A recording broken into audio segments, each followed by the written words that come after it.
Thank you, Joshua, and thank you very much for having me. It's a real honour, and you can feel the enthusiasm and I guess the focus in the room, which is just terrific. I'd like to begin by acknowledging Senator and Parliamentary Secretary Scott Ryan, and also colleagues from the diplomatic community, and of course the delegates of the Y20. I'd like to begin by congratulating you on what I know has been a very successful meeting over the past few days. In particular, I'd like to thank Holly and Joshua and the Australian Y20 Planning Group for all the work that they have been putting in throughout the year in making the Y20 a success. I'd also like to acknowledge the support that Senator Ryan and the Australian Department of Education have been providing to the Y20 in 2014.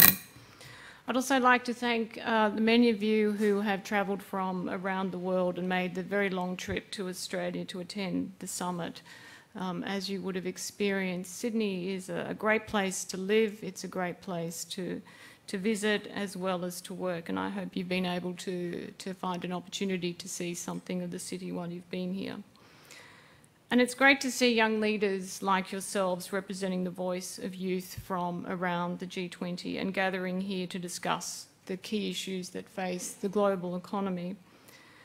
As we are all aware, there are many pressing economic challenges facing young people in the 21st century. And I think the three themes that you have focused on over the year, but more importantly over the last few days, around growth and job creation, on global citizenship and mobility, and on sustainable development, I think reflects those challenges, and much of that discussion, I think, will resonate very strongly within the G20 agenda. I should also congratulate you on something that so far none of the other engagement groups have achieved, and that is a 3-page communique.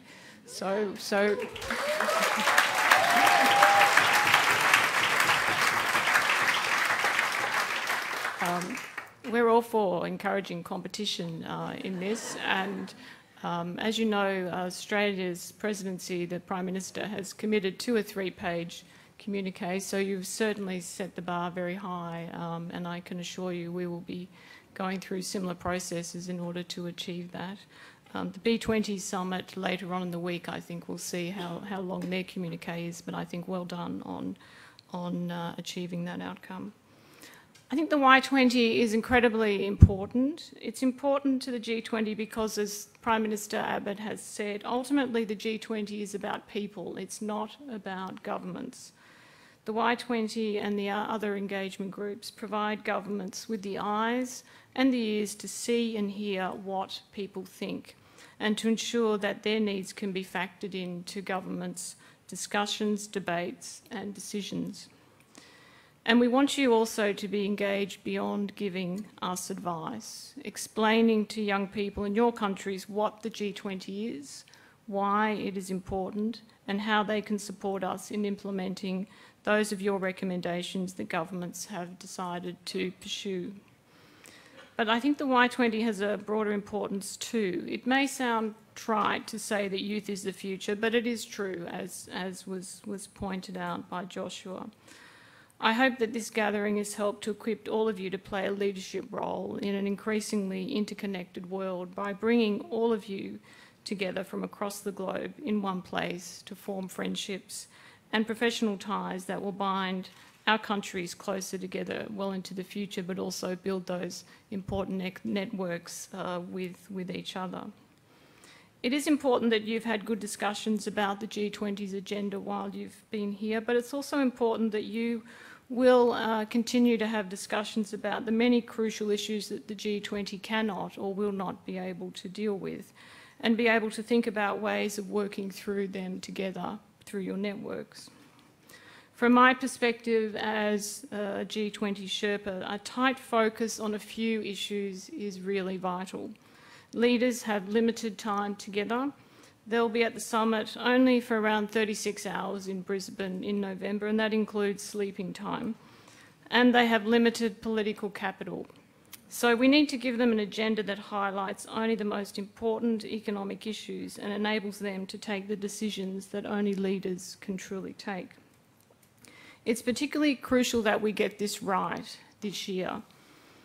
I'm working with the Sherpas from each of your countries to guide the G20 through a transitional period. It's a time in the G20 where it's shifting its focus from crisis management towards providing long-term guidance for the global economy. There are also other issues at play. It's not just the G20 that is changing, but also the world it operates in is changing. With the rise of China and India and other emerging economies, we need to build more representative institutions that broaden access to global decision-making. With its membership spanning the developed, emerging and developing world, the G20 is ideally placed for this task. Its very diversity is its key strength. But to succeed, we need to build trust and we need to build cooperation among the membership and a common understanding of which issues we all agree can be meaningfully addressed in the G20. The search for consensus is a key role Australia as President plays, and we need to be pragmatic and constructive in how we approach this role. The G20 is therefore a forum that has a lot to offer in the 21st century. It can bring key countries together in a cooperative way to resolve major issues like almost no other forum can. It is, I think, the right institution for the times. But to gain acceptance that the G20 is effective in its role, we need to be able to deliver clear, tangible outcomes on the big issues. And the biggest issue facing the global economy now and into the future is that of restoring growth and employment to acceptable levels. That's why we've been developing a tightly structured agenda this year around the commitment that G20 finance ministers and central bank governors made in February in Sydney to implement policies to grow our collective GDP by more than 2% above the current trajectory over the next few years. And I know my colleague Barry Sterling took you through some of that on Sunday.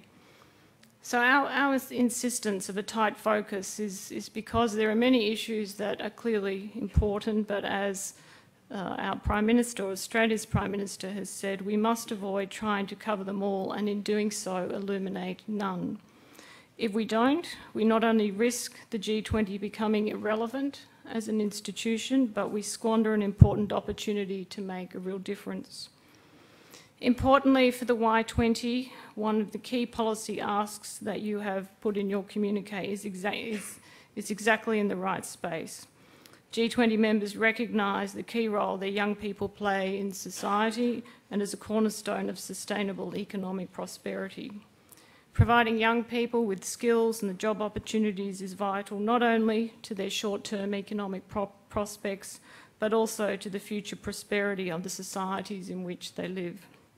In short, addressing youth unemployment is right at the centre of the G20's goal of creating strong, sustainable and balanced growth and employment. Since the global economic crisis, youth unemployment has soared, as you know, and young people continue to bear the cost of the weak global economic recovery, with 40% of the world's unemployed being youth. To those of us with a job, or those who are studying to get a job, that's a staggering economic statistic. But to those without a job, unemployment is much more than a statistic, it is a reality.